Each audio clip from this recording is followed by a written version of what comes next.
ಶ್ರೀಕೃಷ್ಣಾಯ ನಮಃ. ವಸುದೇವಸುತಂ ದೇವಂ ಕಂಸಚಾಣೂರಮರ್ದನಂ ದೇವಕೀ ಪರಮಾನಂದಂ ಕೃಷ್ಣಂ ವಂದೇ ಜಗದ್ಗುರುಂ. ಬ್ರಹ್ಮಸ್ಥಾನ ಸರೋಜ ಮಧ್ಯವಿಲಸಚ್ಛೀತಾಂಶು ಪೀಠಸ್ಥಿತಂ ಸ್ಫೂರ್ಜತ್ಸೂರ್ಯರುಚಿಂ ವರಾಭಯಕರಂ ಕರ್ಪೂರಕುಂದೋಜ್ವಲಂ ಶ್ವೇತಸ್ರಗ್ವಸನಾನುಲೇಪನಯುತಂ ವಿದ್ಯುದ್ರುಚಾ ಕಾಂತಯಾ ಸಂಶ್ಲಿಷ್ಟಾರ್ಧತನುಂ ಪ್ರಸನ್ನವದನಂ ವಂದೇ ಗುರುಂ ಸಾದರಂ. ಶ್ರೀಗುರುಭ್ಯೋ ನಮಃ. ಲಂಬೋದರಂ ಪರಮಸುಂದರಮೇಕದಂತಂ ರಕ್ತಾಂಬರಂ ತ್ರಿನಯನಂ ಪರಮಂ ಪವಿತ್ರಂ ಉದ್ಯದ್ದಿವಾಕರಕರೋಜ್ವಲಕಾಯಕಾಂತಂ ವಿಘ್ನೇಶ್ವರಂ ಸಕಲವಿಘ್ನಹರಂ ನಮಾಮಿ. ತ್ವಾಂ ದೇವ ವಿಘ್ನಧಲನೇತಿ ಚ ಸುಂದರೇತಿ ಭಕ್ತಿಪ್ರಿಯೇತಿ ಸುಖದೇತಿ ಫಲಪ್ರದೇತಿ ವಿದ್ಯಾಪ್ರದೇತ್ಯಗಹರೇತಿ ಚ ಯೇ ಸ್ತುವಂತಿ ತೇಭ್ಯೋ ಗಣೇಶವರದೋ ಭವನಿತ್ಯಮೇವ. ಶ್ರೀಮಹಾಗಣಪತಯೇ ನಮಃ. ಯಾ ಕುಂದೇಂದು ತುಷಾರಹಾರಧವಳ ಯಾ ಶುಭ್ರವಸ್ತ್ರಾವೃತ ಯಾ ವೀಣಾ ವರದಂಡಮಂಡಿತಕರ ಯಾ ಶ್ವೇತಪದ್ಮಾಸನ ಯಾ ಬ್ರಹ್ಮಾಚ್ಯುತಶಂಕರಪ್ರಭೃತಿಭಿಃ ದೇವೈಃ ಸದಾ ವಂದಿತಾ ಸಾ ಮಾಂ ಪಾತು ಸರಸ್ವತೀ ಭಗವತಿ ನಿಶ್ಶೇಷಜಾಡ್ಯಾಪಃ. ಶ್ರೀ ಸರಸ್ವತ್ಯೇ ನಮಃ. ವೇದಾರ್ಥತತ್ವವಿಶದೀಕರಣೇನ ಪುಂಸಾಂ ಉಚ್ಚೈರ್ಗತಿಂ ಜಗತಿ ಯೋ ದಯಯಾ ವಿಧಾತುಂ ರಮ್ಯಾಂ ಪುರಾಣಪದವೀಂ ಪ್ರಣಿನಾಯ ತಸ್ಮೈ ಲೋಕೇಶವೈಭವಪುಷೇ ಋಷಯೇ ನಮಸ್ತಾತ್. ತಸ್ಮೈ ವ್ಯಾಸಾಯ ಮುನಯೇ ಸರ್ವಜ್ಞಾಯ ಮಹರ್ಷಯೇ ಪಾರಾಶರ್ಯಾಯ ಶಾಂತಾಯ ನಮೋ ನಾರಾಯಣಾತ್ಮನೇ. ಶ್ರೀವ್ಯಾಸಾಯ ನಮಃ. ನಾರಾಯಣಂ ನಮಸ್ಕೃತ್ಯ ನರಂ ಚೈವ ನರೋತ್ತಮಂ ದೇವೀಂ ಸರಸ್ವತೀಂ ವ್ಯಾಸಂ ತತೋ ಜಯಮುದೀರಯೇತ್. ಕನಕರುಚಿದುಕೂಲಃ ಕುಂಡಲೋಲ್ಲಾಸಿಗಲ್ಲಃ ಶಮಿತಭುವನಭಾರಃ ಕೋಪಿ ಲೀಲಾವತಾರಃ ತ್ರಿಭುವನಸುಖಕಾರಿ ಶೇಷಶಾಯೀ ಮುಕುಂದೋ ಪರಿಕಲಿತರಮಾಂಗೋ ಮಂಗಲಂ ನಸ್ತನೋತು. ನಮಾಮಿ ಗೋವಿಂದಪದಾರವಿಂದಂ ಸದೇಂದಿರಾನಂದನಮುತ್ತಮಾಡ್ಯಂ ಜಗಜ್ಜನಾನಾಂ ಹೃದಿ ಸನ್ನಿವಿಷ್ಟಂ ಮಹಾಜನೈಕಾಯನಮುತ್ತಮೋತ್ತಮಂ. ನಮಸ್ತೆ ಚಕ್ರಹಸ್ತಾಯ ಶಾಂಗಹಸ್ತಾಯ ತೇ ನಮಃ. ನಂದಹಸ್ತಾಯ ತೇ ವಿಷ್ಣೋ ಶಂಖಹಸ್ತಾಯ ತೇ ನಮಃ. ಓಂ ನಮೋ ವಾಸುದೇವಾಯ ನಮಃ ಸಂಕರ್ಷಣಾಯ ಚ ಪ್ರದ್ಯುಮ್ನಾಯ ನಮಸ್ತುಭ್ಯಂ ಅನಿರುದ್ಧಾಯ ತೇ ನಮಃ. ದಂಷ್ಟ್ರಾಗ್ರೇಣೋ ಧೃತಾ ಗೌರು ದಧಿಪರಿವೃತಾ ಪರ್ವತೈರ್ನಿಮ್ನಗಾಭಿಃ ಸಾಕಂ ಮೃತ್ಪಿಂಡವದ್ಬೃಹದುರ್ವಪುಷಾನಂತರೂಪೇಣ ಯೇನ ಸೋಯಂ ಕಂಸಾಸುರಾರಿರ್ಮುರನರಕದಶಾಸ್ಯಾಂತಕೃತ್ಸರ್ವಸಂಸ್ಥಃ ಕೃಷ್ಣೋ ವಿಷ್ಣುಃಸುರೇಶೋ ನುದತು ಮಮ ರಿಪೂನ್ ಆದಿದೇವೋ ವರಾಹಃ. ನಮಸ್ತಸ್ಮೈ ವರಾಹಾಯ ಲೀಲಯೋದ್ಧರತೆ ಮಹೀಂ ಖುರಮಧ್ಯಗತೋ ಯಸ್ಯ ಮೇರುಖಣಖಣಾಯತೆ. ಶ್ರೀ ವರಾಹಮೂರ್ತಯೇ ನಮಃ. ಪ್ರಿಯ ಬಾಂಧವರೇ, ನಮ್ಮ ಈ ಶ್ರೀ ಲಾಲೀಕೃಷ್ಣ ಚಾನಲ್ಗೆ ಸ್ವಾಗತ. ಇಂದಿನ ವಿಡಿಯೋದಲ್ಲಿ ನಾವು ಶ್ರೀ ವರಾಹ ಮಹಾಪುರಾಣದ 182ನೆಯ ಅಧ್ಯಾಯವಾದ ಶಿಲಾಮೂರ್ತಿ ನಿರ್ಮಾಣ ಪ್ರತಿಷ್ಠಾ ವಿಧಿ ಫಲಾದಿಗಳ ವಿಚಾರ ಮಾಡೋಣ. ಶ್ರೀಕೃಷ್ಣಾಯ ನಮಃ.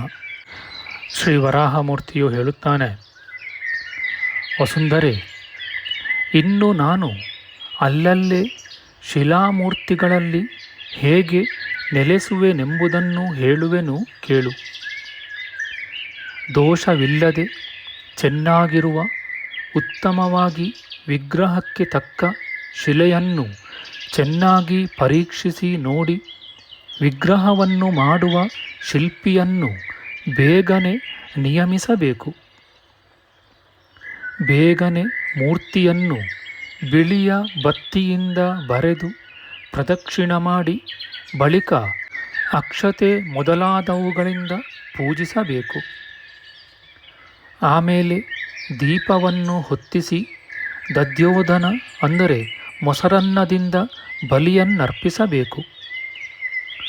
ನಮೋ ನಾರಾಯಣಾಯ ಎಂದು ಹೇಳಿ ಸರ್ವಜನ ಪ್ರವೀರನೇ, ವಾಸುದೇವನೇ, ಚಂದ್ರಾಗ್ನಿಗಳಂತೆ ತೇಜಸ್ವಿಯೂ ಸುಬುದ್ಧಿಯುಳ್ಳವರಲ್ಲಿ ಅಗ್ರೇಸರನೂ ಆದ ನೀನು ಈ ಮಂತ್ರದಿಂದ ಪ್ರತಿಷ್ಠಿತನಾಗಿ ನಿನ್ನ ಕೀರ್ತಿ ರಾಶಿಯನ್ನು ಬೆಳೆಸು. ಪ್ರವರ, ಅಯುತ, ವರಾಹ ವರ್ಧಿಸು.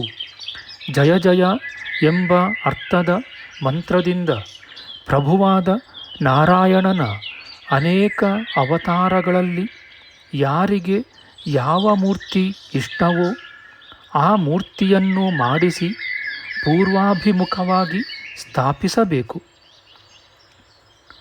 ಬಿಳಿಯದಾದ ವಸ್ತ್ರದಿಂದಲೂ ಯಜ್ಞೋಪವೀತದಿಂದಲೂ ಅಲಂಕರಿಸಿ ದೇವನ ಸನ್ನಿಧಿಯಲ್ಲಿ ಹಗಲು ರಾತ್ರಿಯೂ ಇದ್ದು ಹಲ್ಲನ್ನು ಶುದ್ಧಗೊಳಿಸಿ ಸರ್ವಗಂಧೋದಕವನ್ನು ತೆಗೆದುಕೊಂಡು ಸರ್ವರೂಪನೇ, ಜಗತ್ಸ್ವರೂಪನೇ, ಲೋಕನಾಥ, ಮಾಯಾಬಲದಿಂದ ಸರ್ವ ಜಗತ್ಸ್ವರೂಪನಾಗಿರುವ ನೀನು ಈ ಮಂತ್ರದಿಂದ ಪೂಜಿತನಾಗಿರುತ್ತೀಯೆ. ಮುಪ್ಪು ಮರಣವೂ ಇಲ್ಲದವನೇ, ಇಂದ್ರಿಯ ಗೋಚರವಾದುದಕ್ಕೆ ಸ್ಥಿರವಾದ ಉದಾಹರಣೆಯಾಗಿಯೂ ಪರಾಜಯವಿಲ್ಲದುದಾಗಿಯೂ ಇರುವ ನಿನ್ನ ರೂಪವನ್ನು ಈ ಮಂತ್ರದಿಂದ ಅಭಿಷೇಕ ಮಾಡಿಸಿ ಪೂಜೆಯನ್ನು ಸ್ವೀಕರಿಸು. ವಾಸುದೇವನಿಗೆ ನಮಸ್ಕಾರ ಎಂಬ ಅರ್ಥದ ಮಂತ್ರವನ್ನು ಹೇಳಿ ಅಭಿಷೇಕ ಮಾಡಿ ಪೂಜಿಸಬೇಕು. ಸುಂದರಿ, ಹೀಗೆ ಶಿಲೆಯ ವಿಗ್ರಹದಲ್ಲಿ ನನ್ನನ್ನು ಸಾವಕಾಶ ಮಾಡದೆ ಪೂರ್ವಭಾದ್ರಪದ ನಕ್ಷತ್ರದಲ್ಲಾದರೂ ಪ್ರತಿಷ್ಠೆ ಮಾಡಿ ಬಳಿಕ ಗಂಧ ಧೂಪಾದಿಗಳಿಂದ ಸಂಸ್ಕರಿಸಬೇಕು. ದೇವಿ, ನನ್ನನ್ನು ಹೀಗೆ ಪ್ರತಿಷ್ಠೆ ಮಾಡುವ ನನ್ನ ಕರ್ಮನಿರತರು ವಿಷ್ಣುಲೋಕವನ್ನು ಸೇರುವರು. ಇದರಲ್ಲಿ ವಿಮರ್ಶೆ ಬೇಕಿಲ್ಲ. ಪ್ರತಿಷ್ಠಾಪಕನು ಯವೆಯ ಪಾಯಸವನ್ನು ಸೇವಿಸಿ ಅಹೋರಾತ್ರಿಯನ್ನು ಕಳೆಯಬೇಕು. ಸಾಯಂಕಾಲ 4 ದೀಪಗಳನ್ನು ದೇವರ ಮುಂದೆ ಹತ್ತಿಸಬೇಕು. ಪಂಚಗವ್ಯವನ್ನು ಗಂಧವನ್ನು ನೀರಿನೊಡನೆ ಮಿಶ್ರ ಮಾಡಿ ದೇವರ ಪಾದ ಮೂಲದಲ್ಲಿ 4 ಕಲಶಗಳನ್ನು ಸ್ಥಾಪಿಸಬೇಕು. ಗೀತವಾದ್ಯಗಳ ಧ್ವನಿಯಿಂದ ಅಲ್ಲಿ ಉತ್ಸವವನ್ನು ಮಾಡಿಸಬೇಕು. ಸಾಮವೇದವನ್ನು ಗಾನ ಮಾಡುವ ಬ್ರಾಹ್ಮಣರಿಂದ ವೇದ ಘೋಷವನ್ನು ಮಾಡಿಸಬೇಕು. ದೇವಿ, ಬ್ರಹ್ಮವಾದಿಗಳು ಹೇಳುವ ಬ್ರಹ್ಮಾಕ್ಷರ ಸಹಸ್ರಗಳ ಶ್ರವಣದಿಂದಲೂ ಮಂಗಳಕರವಾದ ಗಾನ ಸ್ವರದಿಂದಲೂ ನಾನು ಬರುವೆನು. ಮಂತ್ರಪಾಠವು ನನಗೆ ಪ್ರಿಯವಾದುದು. ಬಳಿಕ ಗೀತವಾದ್ಯಾದಿಗಳ ಶಬ್ದವನ್ನು ನಿಲ್ಲಿಸಿ ಭಾಗವತರೊಡನೆ ಸ್ಥಾಪಿಸಬೇಕು. ಓ ದೇವ, ಲೋಕನಾಥ, ಪಂಚೋಪನಿಷನ್ ಮಂತ್ರದಲ್ಲೂ ಶಿಕ್ಷಾದಿ ಷಡಂಗಗಳಲ್ಲೂ ಪ್ರಧಾನ ಪ್ರತಿಪಾದ್ಯನೂ ಪಂಚೇಂದ್ರಿಯಗಳುಳ್ಳ ಸರ್ವ ಪ್ರಾಣಿಗಳಿಗೂ ವಿಧಾಯಕನೂ ಆದ ನೀನು ಆವಾಹಿತನಾಗಿ ಇಲ್ಲಿ ದಯೆಮಾಡಿ ನೆಲೆಸು ಎಂಬ ಅರ್ಥದ ಮಂತ್ರದಿಂದ ಸುವ್ರತಿಯಾದವನು ದೇವನನ್ನು ಆವಾಹಿಸಬೇಕು. ಇದೇ ಮಂತ್ರದಿಂದಲೇ ಸಮಿತ್ತು, ಎಳ್ಳು, ತುಪ್ಪಗಳಿಂದಲೂ ಜೇನುತುಪ್ಪದಿಂದಲೂ 108 ಆಹುತಿಗಳನ್ನು ಹೋಮ ಮಾಡಬೇಕು. ಹೀಗೆ ವಿಧಾನ ಮಾಡಿದ ಬಳಿಕ ನಾನು ಅಲ್ಲಿ ಸ್ಥಿರನಾಗಿರುವೆನು. ಆ ರಾತ್ರಿಯು ಕಳೆದು ಬೆಳಗಾದ ಬಳಿಕ ಮಂತ್ರದಿಂದ ವಿಧಿಪೂರ್ವಕವಾಗಿ ಪಂಚಗವ್ಯವನ್ನು ಸೇವಿಸಬೇಕು. ಬಳಿಕ ಸರ್ವಗಂಧ, ಅರಳು, ಪಂಚಗವ್ಯ ಇವುಗಳೊಡನೆಯೂ ಗೀತವಾದ್ಯ ಮಂಗಳಗಳೊಡನೆಯೂ ನನ್ನನ್ನು ದೇವಾಲಯದಲ್ಲಿ ಸ್ಥಾಪಿಸಬೇಕು. ಸರ್ವಗಂಧಗಳನ್ನು ತೆಗೆದುಕೊಂಡು ಸರ್ವ ಸುಲಕ್ಷಣಗಳುಳ್ಳವನು, ಸದಾ ಲಕ್ಷ್ಮಿಯಿಂದ ಒಡಗೂಡಿದವನು, ಪುರಾಣ ಪುರುಷನೂ ಅತ್ಯತಿಶಯ ತೇಜನೂ ಆದ ನೀನು ಈ ದೇವಾಲಯದಲ್ಲಿ ಪ್ರವೇಶಿಸು. ನಿನಗೆ ನಮಸ್ಕಾರ ನಮಸ್ಕಾರ ಎಂಬ ಅರ್ಥದ ಮಂತ್ರದಿಂದ ದೇವಾಲಯಕ್ಕೆ ಬರಮಾಡಿಸಬೇಕು. ನನ್ನ ಮೂರ್ತಿಯನ್ನು ಗರ್ಭಗೃಹದ ಬಾಗಿಲೆದುರಿಗೆ ಸ್ಥಾಪಿಸಬೇಕೇ ಹೊರತು ಪಾರ್ಶ್ವದಲ್ಲಿ ಸ್ಥಾಪಿಸಬಾರದು. ಹೀಗೆ ಪ್ರತಿಷ್ಠೆ ಮಾಡಿ ವಿಭುವಿನ ಚಂದನ, ಕುಂಕುಮ ಕೇಸರಿ, ಕರಿಯ ಅಗರು, ಚಕ್ಕೆ ಇವುಗಳ ಮಿಶ್ರದ ಸ್ನಾನದ ಪುಡಿಯನ್ನು ಉಜ್ಜಬೇಕು. ಉಜ್ಜಿ ಲೋಕನಾಥ ಸರ್ವ ಜಗತ್ಪ್ರಧಾನನೂ ಬ್ರಹ್ಮ ಬೃಹಸ್ಪತಿಗಳಿಂದ ಸಂಪೂಜಿತನೂ ಸರ್ವವಂದಿತನೂ ಸರ್ವಕಾರಣನೂ ಮಂತ್ರಯುತನೂ ಆದ ನೀನು ಸುಖದಿಂದ ಇಲ್ಲಿ ಬರಮಾಡಿಸು ಎಂಬ ಅರ್ಥವುಳ್ಳ ಮಂತ್ರವನ್ನು ಹೇಳಬೇಕು. ಸ್ಥಾಪನೆಗಾಗಿ ಗಂಧ ಪುಷ್ಪ ಮಾಲ್ಯಾದಿಗಳಿಂದ ಪೂಜಿಸಬೇಕು. ಬಿಳಿಯದಾದ ವಸ್ತ್ರಗಳನ್ನು ನನಗೆ ಧರಿಸಬೇಕು.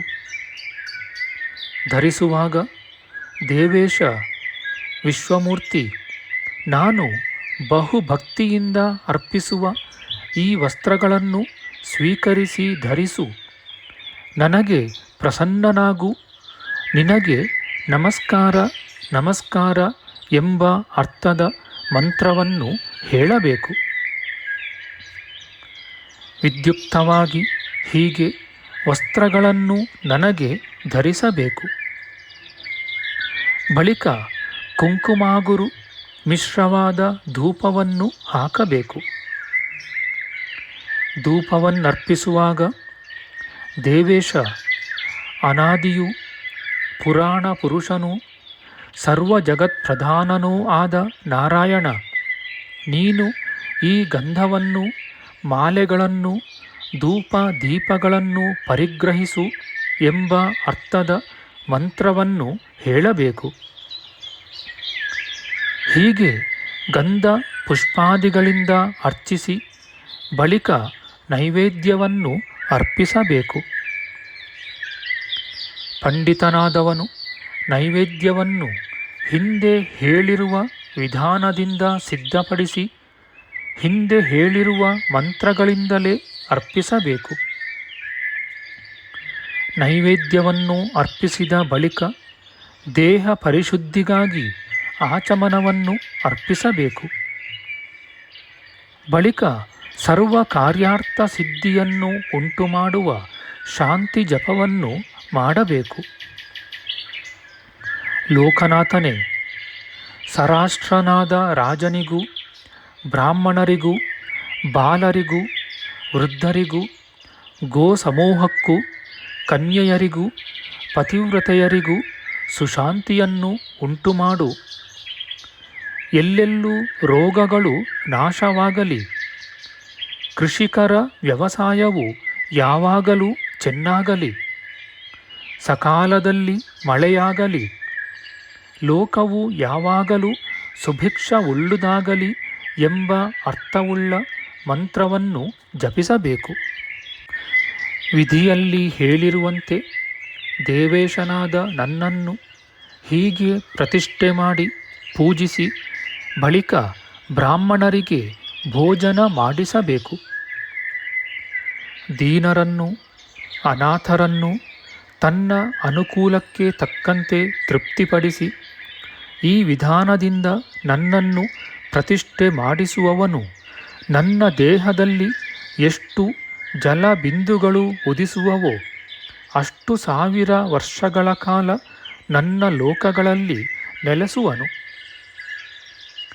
ಭೂಮಿ ಸರ್ವಾಹಂಕಾರಗಳನ್ನು ಬಿಟ್ಟು ನನ್ನನ್ನು ಸ್ಥಾಪಿಸುವವನು ತನ್ನ 84 ಕುಲವನ್ನು ಸಂಸಾರ ಸಾಗರದಿಂದ ದಾಟಿಸುವನು.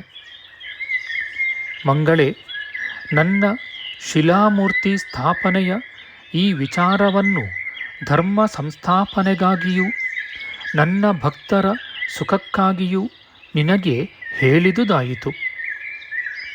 ಇತಿ ಶ್ರೀ ವರಾಹಪುರಾಣೆ ಶೈಲಾರ್ಚಾ ಸ್ಥಾಪನಂ ನಾಮ 80 ಶತತಮೋಧ್ಯಾಯ. ಶ್ರೀಕೃಷ್ಣಾರ್ಪಣಮಸ್ತು.